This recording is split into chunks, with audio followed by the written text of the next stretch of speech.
ne ñii ñu jox liggéey bi am na tuuma yoo xam ne ngàll nañ ko ci seen ndodd moo tax dafa war a leer pour askan wi ñu mën a dëgmal ci élection. On parle de report mais pour choisir c'est très clair mbir mi dañuy def peut-être benn métaphore pour comprendre li fi xew mooy malade dugg na ci clinique daal di faatu bi mu faatoo ñi ko jege am ñu ne négligence médicale am na ci manque de professionnalisme am na ci mais aussi ñàkk expertise am na ci ñi ko doon faj ba mu dee ñu ne nañ ko suuli bu kenn def autopsie loolu moo fi am tey autopsie boobu mooy commission d'enquête bii ñu bëgg a teg pour xam ci yan anam la conseil bi liggéeyee ba def filtre ba liste génnee liste définitive mooy ñi bëgg autopsie ñi bëggul autopsie mooy ñi ne nañ gaaw suul néew bu kenn xam nu mu deeyee buñ ko suulee ba pare léegi ñi nekk ci clinique bi ñu leen di faj seen ëllëg fan la jëm mooy ñi jàll tey nekk ci liste définitive bi te tënku ci élection bi war a xaar résultat yi war a jóge ci conseil constitutionnel mooy ñu ne ci clinique bi kenn xamul ñi leen di faj ci yan loxo lañ ne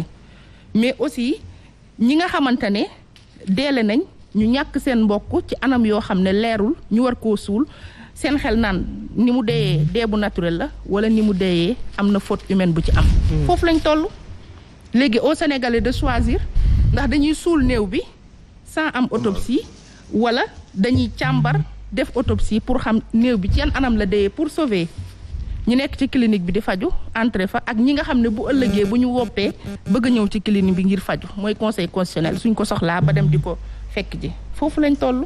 Bien, alors, donc au Sénégalais nag de choisir te conseil constitutionnel am na koo xam ne marqué na ci lu important muy le juge Kéba Mbaye man de bi muy posé actam bi en 93 amaguma sax 10 ans bay xam lan la ñuy wax ci politique mais c'est un acte historique qu'il a posé ba tey ay génération future di ko waxtaanee mu doon un jalon bu mu posé ngir honorabilité bi mu am en tant que juge constitutionnel mais aussi éthique bi nga xam ne war na képp kuy liggéey ci wàllu yoon nga mën koo am loolu nag moo dal tey suñu membre du conseil constitutionnel.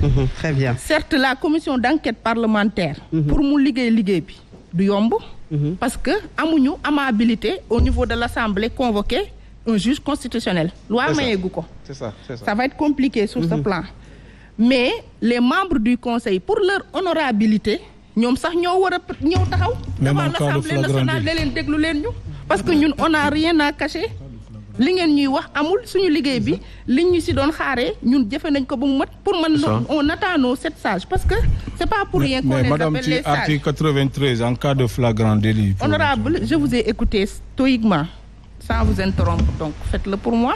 Non, c'est pour vous relancer ce que vous êtes en train de dire. Alors donc les sages du conseil constitutionnel ni ñu leen di wooyee sage am ci ñoom yaakaar ñoom c'est le moment ñoom it ñu rétablir seen honorabilité gis nga réputation yaa sama benn xarit psychologue daf ma naan nit rawatina jigéen ak ku mën a doon amul lu dul réputation am te cette fois-ci c'est leur réputation qui est entachée ci accusation yi ñu porter contre eux donc ils ont le devoir ñu setal ko même assemblée am na pouvoir woo leen ñu ñëw wax ak ñoom ou pas ñoom sax war nañu ñëw taxaw buntu assemblée pour ñu déglu leen pour affaire bi leer parce que pour mu leer il y va de la stabilité du Sénégal pour mu leer il y va d'un scrutin bu ñuy jëm pour que askan wi nga xamante ne ñoom ñoo war a àtte ñu mën koo def ci jeu yu clair et net parce que lii fi jot a am na lëndëm am na luxmut te luxmut boobu en tant que journaliste benn fait rek laa ci am te les faits sont sacrés mooy le 20 avant que conseil di joxe la liste définitive en début de soirée après 14 heures peut-être en début d'après-midi il y avait des fuites d'informations sur le travail du conseil te ces fuites d'informations ont été confirmées par la liste définitive publiée par le conseil constitutionnel. Pour preuve il y a eu des militants du PDS yu demoon ci conseil bi vers 17h 18h envahir ko parce que dañoo jotoon ci information yooyu léegi keroog bu débordement amoon militants yooyu bu ñu leen waxee taxaw leen taxawuñ ñu def fa peut-être ay violences à qui la faute Donc il y va de la sécurité et de la sûreté du Sénégal dans cette affaire qui doit être tirée au clair. Man, c'est ça ma position. Alors oui, Saliou, ci accélération bi parce que dossier bi déjà ni mu gaawee mais tout à l'heure yow tàmbali woon nga dugg ci parce que nee nga ca ndaje ma nga xam ne moom mooy le premier sujet du audience ba ñoom PDS amoon nañu garantie déjà que bu ñu demee dinañu am soutien bu ñi nga xam ne ñooy député parti de APR di coalition Benno Bokk Yaakaar. Waaw, parce que le président de la République, cela y va de toute sa crédibilité, au-delà de renoncer ou d'accepter de ne pas se présenter une troisième fois. Dafa am nag càllale goo xam ni mooy maintenir cette crédibilité, de savoir accepter, donner les gens la lumière par rapport à une exigence de taille. Ndeye Fatou, bravo et félicitations d'avoir amené l'assassinat de Maître Sey et de la démission de Kéba Mbaye. Crise institutionnelle moo ko waraloon te yàggul. C'était en 93. Après ñu def le code consensuel de 92 adopté ko ñu daal di dem ci ay élections. Avant loolu le juge Kéba Mbaye a démissionné parce qu'on pourrait dire qu'il pressentait la situation. Parce que je ne suis pas même si je suis contemporain de cette époque, je n'étais pas du tout encore éveillé au point d'avoir les bonnes souvenances. Tout ce qu'on a eu, c'est à travers la lecture. Et ñu demaat ba ci kanam tuuti ñu gis ni un juge a été assassiné. boo xamante ni si moo doon vice-président wu conseil constitutionnel. Et aujourd'hui ñun li ñu concerné sunu conseil constitutionnel dañu ni dañ leen a ger dañu am conflit d'intérêt. À qui besoin d'être président de ce pays rawatina ñi jàll ñoom la gën a concerné parce que ñoo war a wax ñax ñoom dañu ger wala geruñu. Absolument. Les 20 candidats ñoom ñoo war a ñëw leeralaat ndax ñoom dañu ger wala geruñu en premier. Donc ils doivent soutenir ce combat. Alors. Non seulement ils doivent le soutenir, mais ils doivent taper sur la table pour avoir la lumière. Parce que quiconque passe pourrait être une personne boo xamante ni da ngay falu légalement. Mais dans la pensée des gens ci xalaatu nit ñi mais tu n'es pas légal. mun nañ la xoolee ni yow gerkat nga. donte waa PDS yi am nañ ko ñu ciblé ni moo ger gaa yi. ñu dellu si ci ginnaaw li concerner les Sénégalais mais dañuy tànn koo xam ni moom la ñu war a jox ëllëgu Sénégal mais kooku tey xamuñ ndaxam ci groupe bii bu dee def ci jàll ger gii ñuy wax ndaxam ñoom ñoo ko def. et ger googu kon lan la war a jur ëllëg. ndax kii tente de corrompre am na lu muy xaar ci ginnaaw loolu. voilà. loolu mooy dëgg joo xamante ni si kenn ku nekk da nga ci war a teg sa xar sa tànku tubéy ngir mu leer. ndax nag c'est un précédent dangereux comme l'a dit le monsieur de Gëm sa bopp. ci ëllëg goo xamante ni si dañu fay jëm. ci suñu institution yoo xamante ni ba ca njobaxtan ga la ñu ni ñoom dañ leen a ger ba pare ñu am conflit d'intérêt parce que nit nekk na fa doon juge. bokk ak koo xamante ni si mu ngi ci biir régime président bi nekk ci biir palais bi di Abdou Latif Coulibaly et un certain Cheikh Coulibaly. Cheikh Ndiaye. Donc am na taxawaay yoo xamante ni si bu juddoo mais kenn ku nekk da nga war a taxaw càmbar lii lan la ndax ëllëgu réew mi lay jëm ci la jëm. beneen fànn bi nga xamante ni si taxawee nañ ko muy assemblée nationale bi dëgg la naam y a pas de dispositif les dispositions n'ont pas prévu d'amener des magistrats.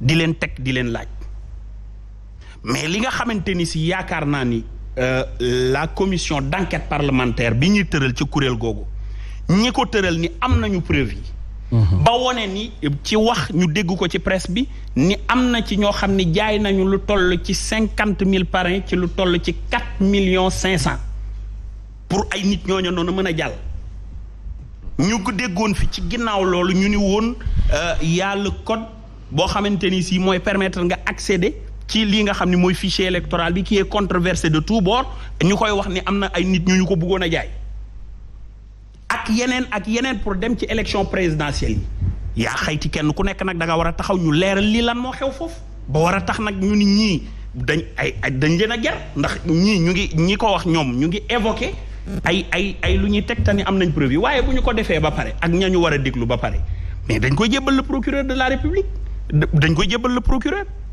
li nga xamante ni moom lañ ci war a def le président de la République va jouer son rôle d'arbitre dans cette situation Et puis même le parquet général de la Cour suprême sax peut jouer une partition. Bien sûr, le président de la République, garant des clés de voûte de nos institutions, mais dafay intervenir ci lii nii parce que moom bul fàtte président Macky Sall bi ñu fi wax ci coow traque des biens mal acquis je me souviens bien maître El Hadj Amadou Sall ak ñeneen ci bi nga xam ne ñu ngi wax naan y a de naka la ñuy wax ni am na financement yu jóge bitim réew en 2012 yoo xam ni dañu jàpp ni ñi ko indi woon c'était de manière illicite ndax am na koo xam ni nekkatu fi te duñu ko ci doon tudd ni fa la jóge ci financé ay nit ba ñu ne Khalifa Sall lañ ci financé woon la ñu doon théoriser ñenn ñi mooy c'était de l'argent mal acquis ci la ñu falee ki nga xamante ni si moo doonoon njiitu réew ndax ali bi la woon doonoon élément de langage bu ñu doon utiliser. kon nag ce serait très désolant aujourd'hui demaguñu fenn ñu ni cour bii dañ leen a ger ñi jàll les 20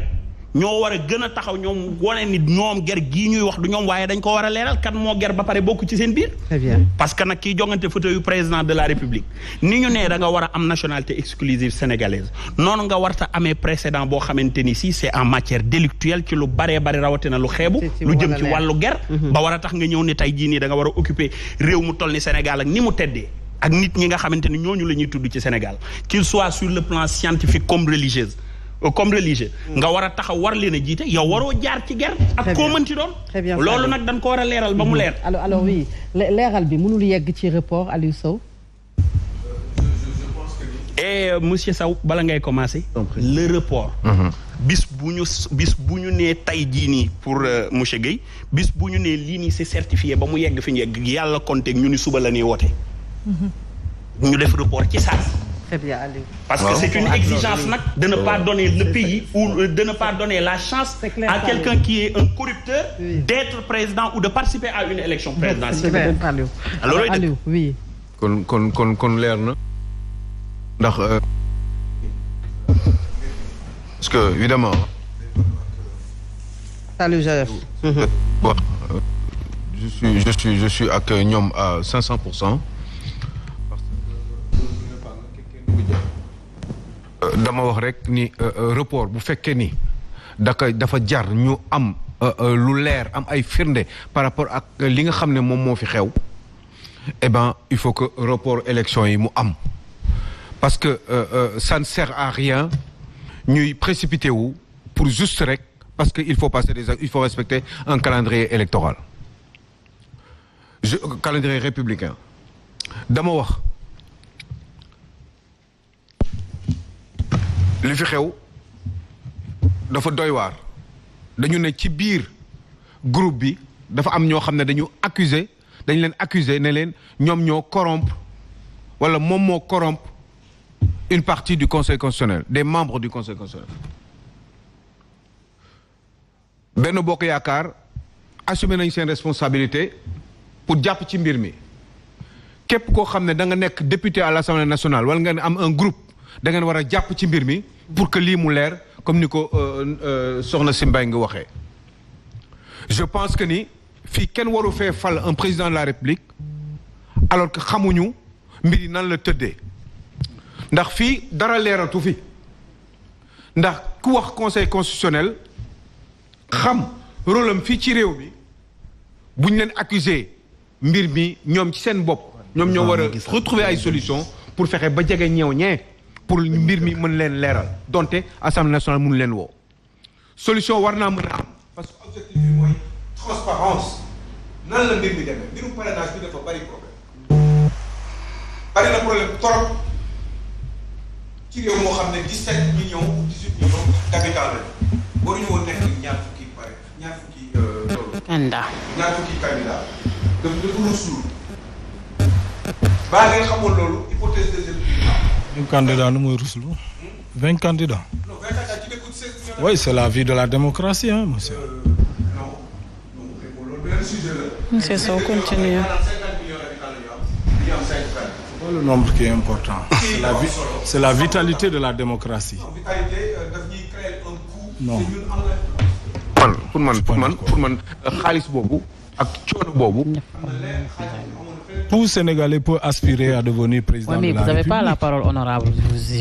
Ouais, mais on souffre à entendre certaines choses. Vous souffrez? Je sais pas. Mais des fois.